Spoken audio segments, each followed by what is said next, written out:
నువ్వు ఒక మంచి క్రైస్తవుడివి అని ఒక రుజువు ఏంటో తెలుసా? నీ మాటలే నీ రుజువు. The way you speak that tells how strong are you in Christ.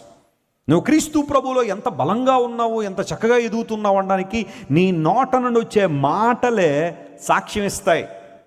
ఎందుకోసం అంటే యాకోబు గారు తన పత్రిక రాస్తున్నాడు, ఒక్క జలలో నుండే, చెప్పండి, ఒక్క జలలో నుండే 2 రకాల నీళ్లు ఎప్పటికీ రావు. చెడ్డ నీళ్లు లేదా చేదు నీళ్లు, తీపి నీళ్లు ఒక్క జల నుండే రావు. అయితే చేదు నీళ్ళు రావాలి, లేకపోతే మంచి నీళ్ళు రావాలి. నీ హృదయంలోంచి చేదంతా బయటకు వస్తుందంటే నీ హృదయం కూడా ఏమైపోయిందనమాట, చేదైపోయింది. అది మారలా. ఇంకా నీ మాటలు సరిగ్గా ఉన్నాయా? నేను మాట చెబుతాను, జాగ్రత్త వినండి. ఒక మనిషి తన మాటలు సరి చేసుకుంటే జీవితంలో సగం సమస్యలు దూరం అయిపోయినట్టే. హల్లెలూయా. నీ మాటలు తిన్నగా లేనందువల్లే కదా ఇన్ని సమస్యలు.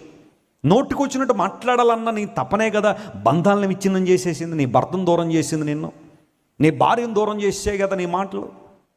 నీ పిల్లలకి మనసు విరగొట్టేసే కదా నీ మాటలు. నిన్ను ఆప్యాయంగా పలకరించబోతున్నారు, మంచిగా నీతో నవ్వుతూ మాట్లాడలేకపోతున్నారు. కారణం నువ్వు మాట్లాడే మాటలే కదా. నీ సేవకులకి నీకు మధ్య ఆంతర్యం రావడానికి కారణం, నీ సేవకులకి నీకు మధ్య అగాధం రావడానికి కారణం బహుశా నీ మాటలనేమో. దేవుని బిడ్డలుగా మన మాటలు ఎలా ఉండాలి?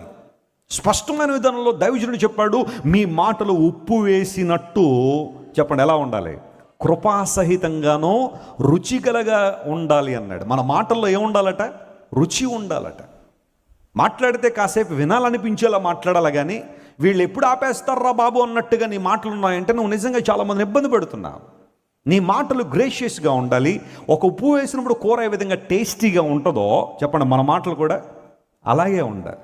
నేను ఉప్పు వేసినట్టే మాట ఎందుకు వాడాడు పౌలు గారు? నేను ఆలోచన చేస్తా, కొన్ని మాటలను ఎందుకు ఉపయోగించారు పౌలు గారు, పరిశుద్ధాత్మ దేవుడు అంటే ఉప్పు ఎంత వేయాలో అంతే వేయాలి. ఏమేన్ 100 కదా అని చెప్పి ఎంత వేసాం అనుకోండి, ఎలా ఉంటుంది? ఎవరైనా తినగలరా? పోనీ అసలు వేయొద్దు అనుకున్నాం అనుకోండి, అసలు ఉప్పే వేయలేదు అనుకోండి కూరలో, ఎలా ఉంటుంది?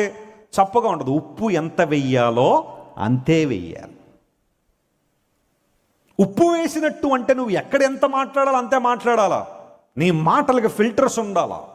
అప్పుడు సకల సమస్యల నుండి నువ్వు విడుదల పొందుతావు, ఇబ్బందులు ఫాలో అవుతావు.